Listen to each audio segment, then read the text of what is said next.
On this episode of the Denver Bronco Roundup podcast, what are we talking about, man? We're talking about a first depth chart release to the Denver Broncos. We also want to break into that 49ers, Denver Broncos, what am I? I'm spitting all over myself. The joint practice that they had and the preseason game they have all over the place, just around the corner. We got to get going, man. All that and next. I'm a little under the weather. Starting, I don't know, right about now.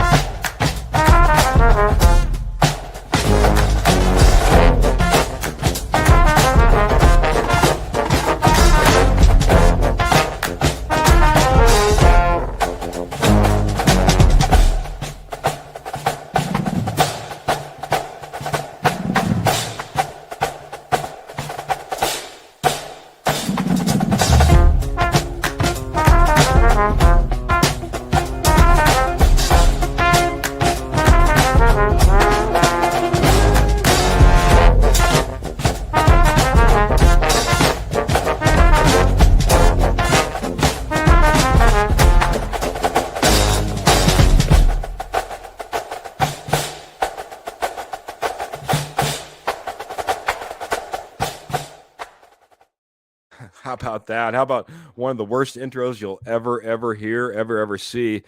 Hopefully, y'all just joined in right after that. Welcome to the Denver Bronco Roundup podcast. My name is Keith Brugman. This is going to be a shortened episode. I'm not riding solo. I'm expecting Trevor in here for just any moment, but he can't stay long. And B, got a cold, man. Summer cold. Don't want a summer cold. Been trying to push that back as best as I possibly can, but wanted to come out here, fulfill my promise to you, Broncos country, and make sure that we get out here and we start talking about this team that's continued to be put together this offseason. We now seen the progression of training camp roll right into a Denver Broncos 49ers joint practice that just happened just the other day. And honestly, it's one that I think that we should talk about. The Broncos go out there to Santa Clara, and for all intents and purposes, they just jump right over and on top of the 49ers, just like Trevor, the Rocket Man Salzman, just jumps right in here, jumps right on top of this podcast, just when I thought he might be a little bit few more minutes late. No, welcome to the podcast, Trevor. I was telling everybody this is a shortened podcast. You got to run. I'm a little under the weather, but we wanted to break down this 49ers joint practice, this game coming up, and maybe the depth chart a little bit as well. So and you can say welcome after I get done asking you this. For all intents and purposes, it sounds like the Broncos did pretty well as they went off to Santa Clara, and I want to get your thoughts on that and the posse's thoughts on that. But welcome in first and foremost. Yeah, absolutely, Keith. It's great to be here, even if we're 2, 3, 4 minutes late. We're still coming in on a Friday night, and it don't matter whether it's in season or in the off season. I mean, it don't matter. We're here, always here, and we're consistent. So that's always very, very important. But glad to be here. Hope everybody's having a great night. Yes, Keith, I did hear about the joint practices, and honestly, a lot of it is the defense. I think that a lot of 49ers reporters, people that cover the 49ers, were very impressed with the Broncos defense. Something that we've been kind of chirping about a little bit as well as we got closer to training camp is how great this Bronco defense is. And it's not without Dre Greenlaw and without Alex Singleton.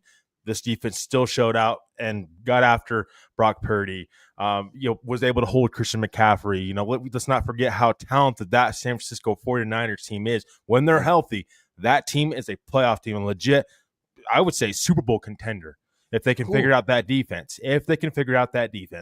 But I think biggest step and biggest thing for me that stood out was that defense. The offense, they had their struggles. But again, I think that this is something we're going to have to kind of not get used to, but let's say put up with over the next couple of weeks and kind of leading into the season. You're hoping that this offense gets the wrinkles out, of course, but I think it's going to take a little bit more time for this offense to start clicking with the different pieces you have on this team and just kind of getting everything together and everybody on the same page. Yeah, I think it will take a little bit of time. That's what this is all about. This is why I think that Sean Payton really values these joint practices. I think this is a time when you can really get to know the most about your team. You're not against practicing yourself. You're not there out there on national television trying to kind of play it safe at the same time in a lot of ways.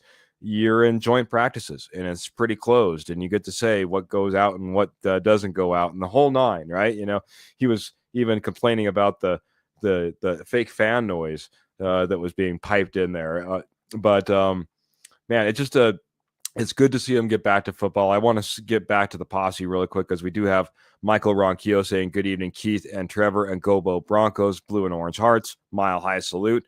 Doing it like he always does. 100 stars. Appreciate you very much, Meister Michael Ronquillo. Can't wait to get your thoughts in a shortened session that we have going on tonight. Our good friend Victor. Victor's coming in. He may not be a Josie Jewell fan, but he is a Bo fan, man. And he's ready for Bo. And one of the things that stood out good and bad, as you kind of alluded to, maybe this offensive line needs to take a step forward, and we'll have to see them kind of gel over the next few weeks. Bo Nix was once again praised for what he was able to do, quote unquote, off schedule, aka when he's running for his life. Trevor, when you're running for your life, Bo Nix can be your quarterback. I think that was good. I mean, as much as you don't want to hear about Bo Nix running for his life, it sounded like Joey Bosa was having a day against Mike McGlinchey. I don't necessarily like to hear that, but Bo Nix, kind of that sophomore season, taking that next step, right? We've been talking about this for a while. Indicators are that's looking good. Yeah, and that's early indication, and Kyle Shanahan's also been praising Bo Nix, and that's coming from a lot. I mean, Kyle Shanahan's one of the brightest offensive minds in the NFL, and so I mean, just getting compliments from Kyle Shanahan, I think, is absolutely amazing. And also, Keith, it was Nick Bosa. Joey Bosa's on the Bills. Oh my goodness. Well, when they're all the brothers and they're all out there, but you're right, man. I get them mixed up sometimes. Nick Bosa, not Joey Bosa. So right, or credit am I to Graham backwards too. again? Was that? It's a credit to Graham too. I was going to interrupt you, but I wanted you to finish your point before I say it. Well, hey, at least I'm on the right side of the football. Sometimes between my Jaleel McLaughlin and Jaquan McMillan mistakes that I had seemed like all of last year, at least I'm on the right side of the ball. Good evening to Mr. Phil McLaughlin coming in and saying good evening, Keith and Rockaman. Joint practice looked good. I hope the starters play very limited in preseason the game. They already showed what they can do.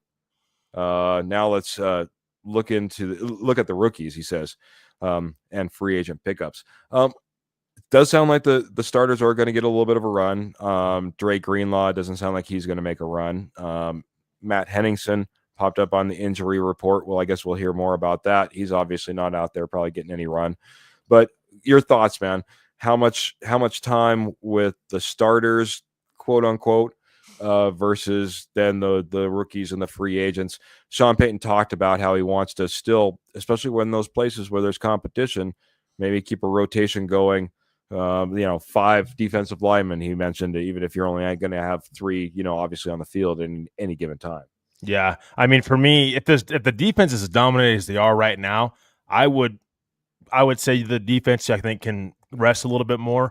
The offense still, Keith, is what worries me. I think that they do need more time together on the field, and I think you can use this preseason to be able to do so. Now, I'm not saying play them a whole quarter. I'm saying give them time, and let them gel a little bit more, not just one possession out there, or what I should say, one drive. Don't just give them one drive. Give them multiple drives to try to get in a rhythm, and maybe we see that game 1. And then game 2, I think we'll see even maybe a little bit more of a sample size of that.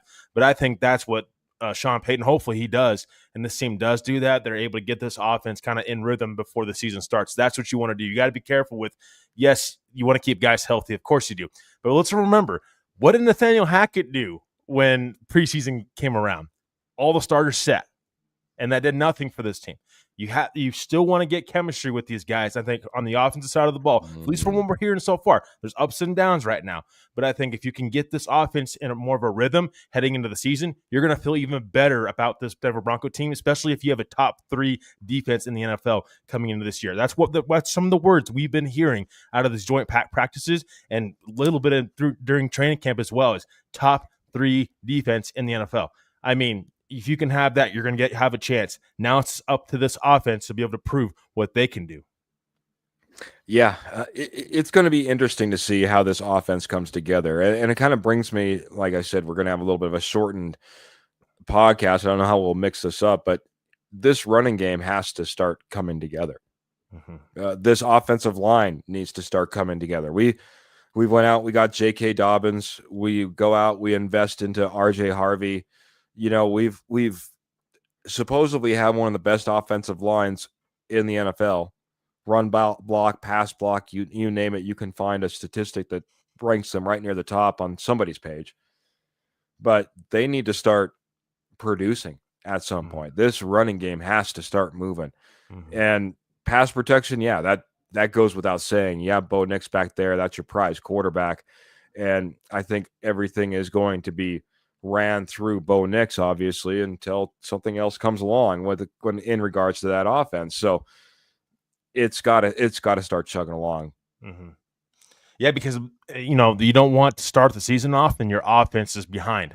I think that's what I think. If this is Sean Payton's mindset, would be have a happy medium, keep players happy and keep them healthy, but also have this offense start chugging along in the right direction, both in the run game and pass game. You want Bo Nix, of course. I think Bo Nix is going to take strides in the right direction this year, yes, but he's going to have some of his downfalls, and it kind of seems like he's had ups and downs so far. I mean, there's a couple picks that he threw during these joint practices. I know he hasn't had the best pass protection as well, but again, get those interceptions, get all that stuff out of the way before the regular season happens, because during the regular season, that's when it counts. Get all the wrinkles out as much as you possibly can for this team going forward. And the offense side of the ball, they did struggle a little bit last year at times. The defense ended up picking them up. You want to see that gap start closing a little bit from the offense to the defense, so this team can become a better football team and make a deeper playoff run this coming up season. Yeah, this is where I was going to transition. I kind of lost my train of thought, though, too. When it came to this depth chart coming out, excuse me, when it came to this depth chart coming out, one thing that I was reminded of is that Sean Payton just doesn't put rookies at the top of the depth chart. No. Like ever. So as you go through, you do see R.J. Harvey listed as the last running back on the depth chart. You do see the nickel corner, the last nickel corner being Jahdae Barron. You do see the last wide receiver behind Sutton and Vele and Sherfield being Pat Bryant, right? So, Broncos country, don't panic. I don't think this is where everything sorts out. But when I look at this running back room and I hear Sean Payton being asked about Blake Watson, and I'm sorry, not Blake Watson, but Tyler Bidet. And he says, hey, he's competing for one of those final spots on this roster. And I see J.K. Dobbins listed, and Jaleel McLaughlin, and Audric Estime, and Bidet, and Watson, and R.J. Harvey. It starts to become a big question, I think, where we're going to land on this running back room. Do you have any sense of what you want to see maybe in this preseason game, or what indicators you're looking at when you watch this upcoming preseason game? If I'm going to be honest, it's RJ Harvey's pass protection. I think that's going to be his biggest caveat if he doesn't see the field, Keith, because we all know Sean Payton loves running backs that are good in pass protection. Look at Javonte Williams last year. He kept going back to Javonte time and time again, and that's because of Javonte Williams, how productive he was in pass protection. So if RJ Harvey can't be good in pass protection and kind of get it after a while, I'm afraid that it might limit his playing time a little bit. That's why you went out and signed J.K. Dobbins. That's why you still have Tyler Bidet competing for a roster spot on this team, because these guys are good in pass protections. They offer that to this team, and Sean Payton values that a lot in his running backs. And so for me, I'm going to be looking at R.J. Harvey. Can he finally kind of get it down with that pass protection, or is he going to be like Jaleel McLaughlin and just it's not going to be there? Because Jaleel McLaughlin is explosive and as great as he is, the pass protection isn't there enough. And some of that has to do with size. Yes, I get it. But the pass protection isn't there enough. So that's kind of limits him from seeing the field. I'm just afraid that may happen with R.J. Harvey. So I'm looking forward to seeing him continue to improve in pass protection and show this coaching staff that he could be RB1 for this team this year. I'm hoping so, man. I'm hoping so. I mean, he can do a lot of different things. He was a former quarterback. He's really actually very great at the goal line, and probably doesn't get the credit there. He's a twitchy guy in and out of the pocket. But you're absolutely right. If he can't be that third down back, if he can't pick up that blocking, that's going to be key. Will he get that opportunity? How many opportunities will he get once he gets out there? It will be something I'm really looking at, the running back as well. Let's face it, there's places that we can look all over the place. We do want to look at all those rookies. We will be looking at Jahdae Barron. We will be looking at Pat Bryant. We will be taking a look at RJ Harvey. But if I was to kind of go through all those, I think I'm very interested to see what Pat Bryant's going to do in this wide receiver room and how it kind of shakes out, especially Trevor, when you add in a guy like Evan Ingram. Because we haven't had a tight end like Evan Ingram. It'll be nice to see him as well. But him on the field alone is going to do so much for these wide receivers that they haven't seen in quite some time. Yeah, absolutely, Keith. And also that wide receiver just competition in general. We've heard people flourish about Troy Franklin up to this point. This whole offseason, it feels like. It feels like everybody's been talking about Troy Franklin. He's on the uprise. Will we see that in game? We've seen it, possibly in training camp and joint practices, yes. But in actually game action, is Troy Franklin going to step up, and we're going to see that Troy Franklin become a better player and make his way to possibly being wide receiver 3? Does he push Devon Vele? I mean, we talk about Pat Bryant and him making this roster. Well, yes, but Sean Payton is not overly excited about rookies playing them, at least right away. And I think that that's kind of the case a little bit with some of these guys. They're going to have to earn their way onto this roster, not just during the preseason, but also in practices during the season, and just starting to show these coaching staff that they belong in the league. And I think Pat Bryant may take him a little bit to get there. Guys like Troy Franklin, Devon Vele, I think those two guys for me are to watch, because Devon Vele is that Tim Patrick build. He is that tall wide receiver that Sean Payton absolutely values. But Sean Payton also values guy like Troy Franklin, who he traded up for in the draft. And he's been on the spot of saying Troy Franklin, he could see Troy Franklin having one of those Marvin Mims kind of seasons like Marvin Mims had last year, a big step up. So I'm going to be interested to see what Troy Franklin does here in this preseason, because I think he could absolutely show out and show what kind of potential wide receiver he could be for this team and the explosiveness that he could show. Yeah, it's going to be so telling. This team has went through a pretty major renovation, restoration. I don't know, whatever you want to call it, over the last couple of years. I was going to talk about when I first got on here about how this is going to be a short episode, maybe shorter than Philip Lindsay or shorter than, Let's Ride by Russell Wilson being cool. I don't know. This is going to be a short episode, but that's how quickly we've turned the page, though. Russell Wilson wasn't that long ago. All of a sudden, this team is a completely different team. And they feel like they've changed even that much, even from last year. We're talking about J.K. Dobbins, R.J. Harvey. These are some of the biggest competitions in the running back room. These are guys that weren't on the roster. We're talking about Pat Bryant's out there competing with Devon Vele's. We're talking about Jahdae Barron and how he's going to be able to take over. We're talking about Evan Ingram.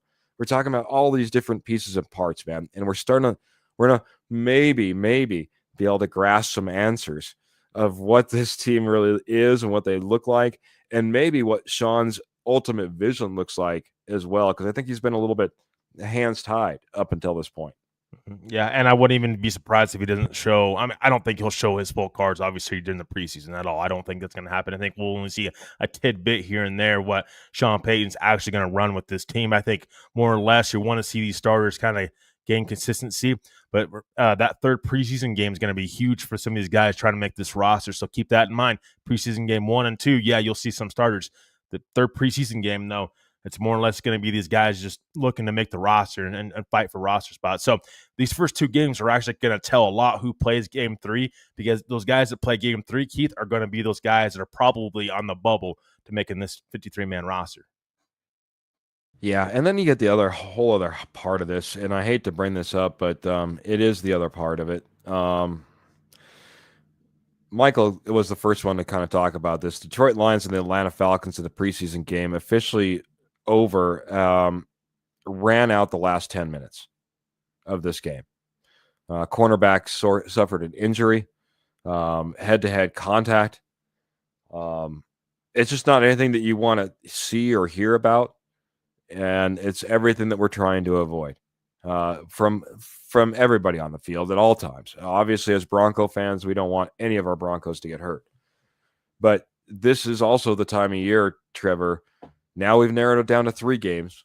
We just talked about those rookies and those free agents, how we want to take a look at them as well. And they're trying to make a mark for themselves. Sean Payton said, hey, if you're thinking about your depth chart on this team, then you're making a mistake. You should be thinking the depth chart over 31 other teams as well as this team and what you're putting on the field. These guys are going out there and they're trying to put a lot out on the field, and sometimes that also results in injuries. And kind of some of the wildest football we see sometimes is in preseason. How do you balance that in your mind if you were the head coach, per se, if you're out there and you're Sean Payton and you're trying to think about what we just got done talking about, wanting to see all these veterans sometimes and see them gel and see them come together, also trying to minimize risk? Yeah, absolutely. I mean, injuries are really hard to avoid. I mean, it's just something where, and you can't get too caught up into. Of course, it's something you never want to see. And our thoughts and prayers are with Maurice Norris as well. After suffering that serious head injury, our thoughts and prayers are with him and his family. And hopefully he continues to get better. But yeah, I mean, with injuries, I think it's a tricky thing because you just never know when they're going to happen. You have to kind of counterbalance that with, hey, we're trying to make this football team better too. We're trying to get momentum going into the regular season. And so I think these preseason games, while you want to go hard and these guys are fighting for roster spots, you really feel for these guys fighting for their jobs. Their jobs are on the line here in the NFL during the preseason. So how to counterbalance. I mean, just got to know your roster a little bit. I mean, Evan Ingram, you know what you're kind of going to get it from Evan Ingram. Does Evan Ingram need to be out there full quarter during the preseason at all? No, absolutely not. Cortland Sutton, Zach Allen, you know what you're going to get with these guys. Yes, you want to give them some reps, give them some drives to kind of just get out there on the field and kind of get their bodies going a little bit and to try to keep them healthy for the long run. But then again, some of these guys that are on the bubble trying to make this roster, which this coaching staff is going to know a lot more about, by the way, because they've seen them during OTAs. They've seen them during training camp. They've seen these guys for a while now that they have in this locker room. So I think the coaching staff probably already knows a little bit of where this roster is heading. Of course, the final installment of that would be the preseason games. But I think just knowing your roster, I think, is huge, and knowing these veterans that what you're gonna get out of them, protecting them while also letting them play a little bit, but also giving these guys opportunities to win jobs that maybe their jobs are on the line a little bit and they're going to have to play in order to make this 53-man roster. Yeah, because before you know it, Trevor, it is going to start getting down to those cut down days, and they're soon. They come sooner than we ever expect, right? Yeah. And it kind of brought me back to last year in a team that was still building, still trying to put things together. Obviously wasn't just riddled with talent, where, you're surprised guys leave. But we saw Tim Patrick walk out the door. A lot of people were upset about Tim Patrick walking out the door. And that just kind of brought me to the realization of what will this year bring and the next year? Because after a while, you do start to see where you are. And I'm going to say it right now. I think the Denver Broncos are right now becoming a top tier, premier destination team in the NFL. They've got a rookie quarterback. They've got a head coach. They've got an owner. They've got a culture. And I think all signs are pointing up for the Denver Broncos to where a lot of people want to jump on board. And when you start getting that influx of talent, the bottom kind of has to churn out. And the bottom sometimes can be your favorite player, like a Tim Patrick, man. It'll be interesting to see who our Tim Patricks will be this year. It's all going to start with some evaluation from, at least from all of us, tomorrow, Saturday. Yeah. Well, and also, I mean, Tim Patrick, keep in mind, and correct me if I'm wrong, Keith, but he didn't play the third preseason game last year, I right? think you're right. That's right. So everybody thought, oh, Tim Patrick's making this roster. What changed in that third preseason game for this coaching staff to say, hey, maybe we can move on from Tim Patrick? Oh, maybe a guy like Devon Vele kind of, sparked this interest of some of these coaching staffs, and the archetype that he was compared to a guy like Tim Patrick, I think really showed. And I think this coaching staff, they got a younger wide receiver, they got a more controllable wide receiver, a little bit cheaper, but also a guy that is like Tim Patrick in a lot of ways in Devon Vele. So Just because you don't play the third preseason game doesn't exactly mean that you make this roster if you're guys like Tim Patrick. But Tim Patrick, that was a kind of an odd situation to begin with. Yeah. But it just happens. I mean, you never guarantee that a job in the NFL. That's why you always got to fight for what you believe in and fight for yourself as a player, because you just never know. That Tim Patrick situation last year is a prime example of that. So it's just something to kind of keep in mind that, hey, you never exactly know when a young player could step up and push that veteran out the door the very next day. Happens quick. Happens very quick, man. And that shocked a lot of people. Two things, man. I'm going to hit a quick sponsor. And then Phil has a star question waiting. I want to hit that really quick as well. But Morgan Trinkets has been our amazing, fantastic sponsor, just backing us month after month. I think almost year after year, we're almost to that point with Morgan Trinkets. Morgan Trinkets is your headquarters for Southwest Jewelry, Southwest Pottery, Estate Gold at wholesale prices. Once a nationwide company, doing it for over 34 years. Now they're just in your backyard. Northern Colorado, Southern Wyoming, doing shows left, right, and otherwise. In fact, you need to be stopping by. Right around the corner is the Greeley Dog Show, and it starts next Thursday. Morgan Trinkets will be out there Friday through Sunday. This is their 75th anniversary of this dog show, and it's the 25th year in a row that Morgan Trinkets has been there selling their wares. If you can't find Morgan Trinkets out at the Greeley Dog Show or in your backyard, don't worry. We got you taken care of. You can head on over to Morgan Trinkets at Etsy. Morgan Trinkets on Etsy, and I'm just trying to find the little pop-up for you here. But Morgan Trinkets on Etsy, by typing in Morgan Trinkets Co., that's Morgan Trinkets Co., and you'll find everything that Pearl has to offer, including silver, sterling silver, 100% sterling silver. All orders over $50 are shipped absolutely free, and all major credit cards are accepted. Check out Morgan Trinkets. We appreciate them. I know you'll appreciate them as well. But Phil has a question, and Phil says his biggest concern is the depth along the offensive line. I'm going to find that comment if I can real quick here. You'll probably find it before me. How is your concerns about that offensive line? You've been talking about the defensive line almost all season. All season. Thank you. See, I knew you'd get to it first. But the offensive line is something that I do think has been somewhat overlooked. So what are you looking for? And are there some standouts that we could find on this offensive line through this preseason? Yeah, I mean, I am concerned, and I'm concerned mainly for me. I mean, I think Alex Pacheski can play right tackle for this team. I think he's shown that last year when Mike McGlinchey was hurt. After that, it kind of gets a little worrisome. I mean, and I say that because it's really tough. And it's a little surprising that this Broncos team, this organization, hasn't really put an emphasis on drafting offensive linemen. We just don't see this team draft offensive linemen very often, and certainly don't draft them very high. And so just the lack of reinvestment to that offensive line, I think, for me, other than obviously signing Mike McGlinchey and Ben Powers, I get that. And they've resigned Garrett Bowles, I get that. But when I'm talking about reinvestment, I'm talking about getting younger. I mean, after time, Father Time eventually catches up to you. I'm not saying these guys are old and whatnot. I think this is still going to be a solid Broncos offensive line this year. But here's the thing. If injuries start trickling on down, what are you going to do? Because you did not really invest much in this offensive line, certainly during the draft. And so it's going to be interesting. I mean, can Alex Forsyth continue to step up? I mean, can some of these? What about guard? I mean, if Ben Powers goes down, what do you have there? I mean, and just real competition. It just doesn't seem like this team has had real competition in this offensive line room for a while. Other than Alex Pacheski, not much. I mean, Frank Crum, you're hoping to see a lot more improvement from him this preseason as well, because you kept him on the 53-man roster. And hopefully he pushes a guy like Matt Pert, a veteran. That's one of those situations where we kind of watch. But you're right, Keith. I mean, someone's going to hopefully stand out during this preseason for the Denver Broncos, because offensive line right now, the depth is a little concerning. This might be something that also maybe they go invest in before the start of the regular season. Maybe this team does go out there and pick up a veteran offensive lineman just in case, just because you can never have too many offensive linemen at premium position. Interesting you say that after you just got done saying we don't invest in young talent and growing that talent. You're like, well, maybe we'll go out and get a veteran guy.